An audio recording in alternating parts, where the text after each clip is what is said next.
On June 14th, 2023, the city of Dallas passed a vote to ban short-term rentals in over 90% of the city.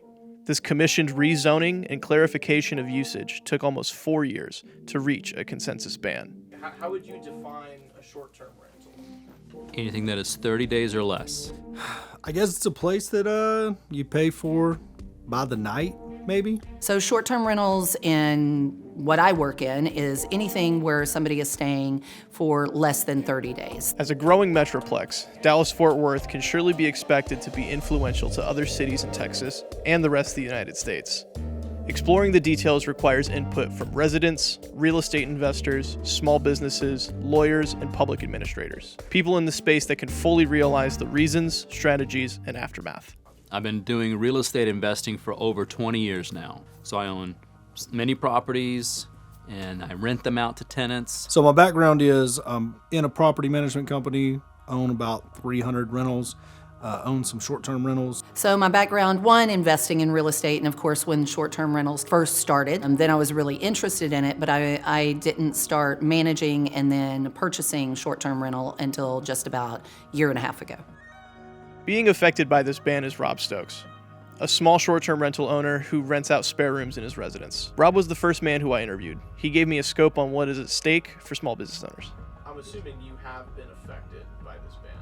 I have been affected mentally, staying up at night. How am I going to pay my mortgage? What am I going to do next? Dallas is not a business city, in my opinion. Somebody who does a convention, they may not choose to host it anywhere other than, the convention center, downtown Dallas. Restaurants, the bars in the outlying areas are going to get less monetary support from outside business. I think it's going to affect the homeowners more than maybe the clientele that come to town, because obviously there's still hotels and other places for people to stay. I don't think they're going to get the same experience staying at a hotel that they would a short-term rental. Whenever I'm traveling, I prefer short-term rentals, and I know a lot of people work that way as well. I first look at the short-term rentals before I'll look at a hotel. I don't think this is going to fix what the homeowners think it's going to fix, because you can end up with a cruddy neighbor just as easily as you can end up with somebody that's going to be there for 2 nights. Andrew may actually believe that there are benefits small businesses can gain from this ban being in place. Yeah, so my opinion might be a little different on this. This ban is not going to have that big of an effect on us as a city. We are still going to have lots of people moving here, lots of companies recruiting from our universities. That's why they like to move here, because we have good, talented people to recruit from. The biggest single definitive reason that the ban happened is because of the incompetence of short-term rental owners. One idea has been passed around: hotel lobbying. They mirrored concerns that a movement was funded by lobbyists attempting to get under the skin of less powerful owners and operators. They banned it because probably a handful of reasons, but the main one being the hotel lobby wanted them to ban it. That's going to be where the money came from. That's going to be where the biggest push came from. I think partially it has to do with some type of income for the city, taxes. The movement in question is called Homes Not Hotels, an anti-short-term rental movement started by the Dallas Neighborhood Coalition. This group states that they're a grassroots movement supported and funded by the members themselves with no outside influences. It's Dave Schwarty. I am a co-founder of the Texas Neighborhood Coalition. I'm one of the 4 original founders, and we formed this coalition in 2019 for one purpose at the time. Airbnb and VRBO were in Austin trying to persuade the state lawmakers to strip cities of the power to use zoning to control short-term rentals. Airbnb and VRBO have tried this tactic across the country. They don't like zoning because it prevents them from scarfing up as much inventory as they want. We've now saved our neighborhoods. Maybe there are other cities that can use our help. Began over 4.5 years ago at 7:30 in the morning when 2 strangers walked in through our front door carrying suitcases thinking they were at the property next door. In my neighborhood, before we got the city to enforce its ordinance, we had rowdy parties in cul-de-sacs every weekend night. There was no violence.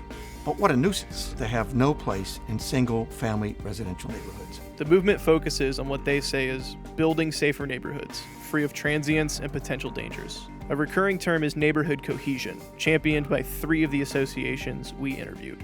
I hear neighborhood cohesion a lot, talk about knowing your neighbor and feeling safe around them. But do you feel safe? I can't, there's nothing you're showing me architecturally that make you feel safe. People want to have safety and security and stability in their neighborhoods. And they're also concerned about all the party houses that have been going on, the shootings, the liquor bottles strewn about. Stories of shootings, robberies, and other dangers have been told endlessly. But one story reverberates louder than the others: party houses. Large receptions and parties, literally a bus unloading 60 or so college-age guys to go into the house next door. Younger people have rented to host like graduation parties, different things like that, before the platforms themselves, Airbnb, VRBO, all the platforms themselves, kind of made it harder for that to happen. But do these party houses actually exist? And how prevalent are they? They've told stories about people with AR-15s, women dancing in scantily clad clothing in their yard or even the neighbor's yard, cars parked on the sidewalk. But the one thing they don't ever seem to do is show valid pictures. Driving around here, there's a few things that I notice. This is less of affordable housing, and this is more just your settled down estate. This is where people invest and put their money here when they're older. I mean, we still have the same problems of cars on the street. Even though it only happened one time, it's extreme and it gets a lot of clicks. When I'm reading about short-term rentals, and this is the only article I've ever even noticed, that's the attention getter. And there's no alternative, there's no narrative on the other side. So what are you coming in town for? I want to know, are you coming in town for a convention or are you throwing a bachelor party? This is important stuff because now I know how to handle it and how to watch you. A vocal advocate for this ban since the beginning is this man, Emil Lippy. Lippy says he lives next door to a short-term rental. Horror plagues him and his family. Could you explain to me why you think this fight for the ban is important? I think it's very important for personal reasons because of security and safety and value of my house. This ban will remove the short-term rental living next door to Lippy, if the code is actually enforced. There were approximately 1,800 registered operating short-term rentals in Dallas as of March 2023. However, according to InsideAirbnb.com, there could be as many as 5,500, both registered and unregistered. From what I've seen and heard, party houses are the boogeyman in this situation. People are tired of the disturbances and the transients that come with them. While these party houses aren't necessarily fictional, there's simply not enough evidence or reports to confirm their widespread existence. Another problem arises when you take into consideration long-term rentals and homeowners throw parties as well. They're not exclusive to short-term rentals. Short-term rentals have never been legal in Dallas. Douglas Newby, an expert and realtor in architecturally significant homes, says homeownership creates ideal living for those who can afford it. They're considered lodging, which isn't a compatible or acknowledged use in single-family zoned neighborhoods. So what was the solution in the ordinance? Dallas bans all short-term rentals in single-family residential areas. For the Dallas Neighborhood Coalition, this is the solution they saw as fit, and some would say have historical benefits. They first introduced gentle density, which planners are saying, oh, this is fine. So from 1907, when a house cost $10,500, in 1977, how much do you think that same house resold for? For $7,500. It lost 30% of its value. And we can attribute that solely to the multifamily zoning, where everything was basically short-term rentals. Zoning marked single-family residential areas as sanctuaries for long-standing homeowners and long-term rentals.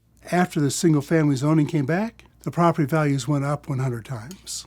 This leaves short-term rentals to be found in only 2 other zones, commercial and multifamily residences. David Schwarty says this was a compromise. You mentioned the risk that they may flood apartments and soak up housing that would otherwise be available. That was a product of a compromise. Our Dallas chapter struck the best deal they could. They had to agree to allow them into multifamily.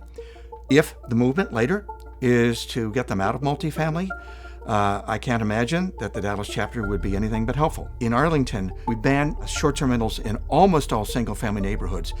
They're allowed in the entertainment zone that encircles Cowboy Stadium, which is where visitors wanted to come anyway. Texas Live, the Rangers, and Six Flags. We've concentrated them in a place where they don't cause trouble. I think you can look to that and say, well, that's a good model.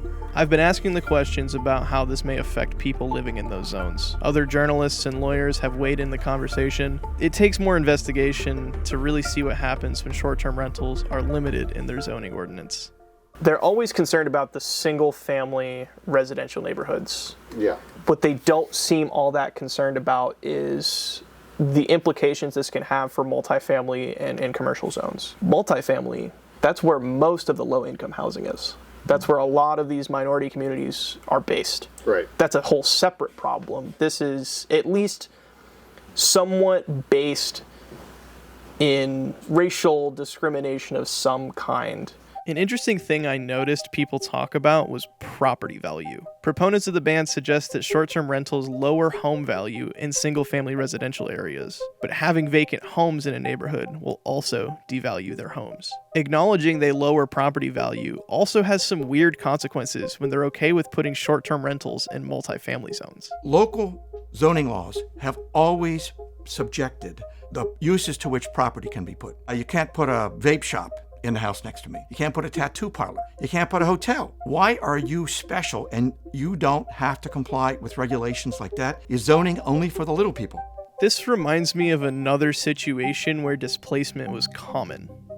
Redlining. What is redlining?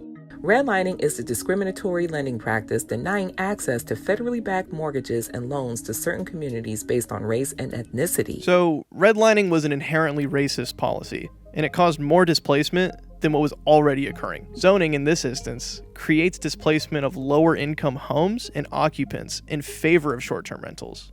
Not because the short-term rentals want to be there, but because they have nowhere else to go and it's cheap real estate. 3% of all multifamily zones can be short-term rentals with this ban. That leaves entire apartment buildings and neighborhoods being bought up and listed for profit.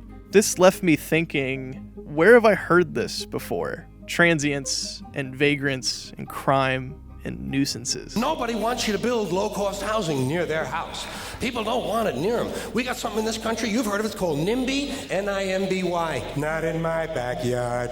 NIMBYism, not in my backyard, sentimentalized the idea of cohesive neighborhoods. Think of this ideology as country club culture. There are barriers to entry, there's an exclusivity that is never explicitly explained. This exclusivity creates others in the ideology, and the others are always bad with dangerous intentions. Keeping the others out creates the cohesion they so desire. So what comes next for Dallas? Lawsuits are underway as we speak. Enforcement of this ban is set to start in December 2023. We don't know for sure what comes next, but we do know for sure that this is not the end of the story. For the Dallas Neighborhood Coalition, they got what they wanted. For many other residents, they will see ramifications that last much longer.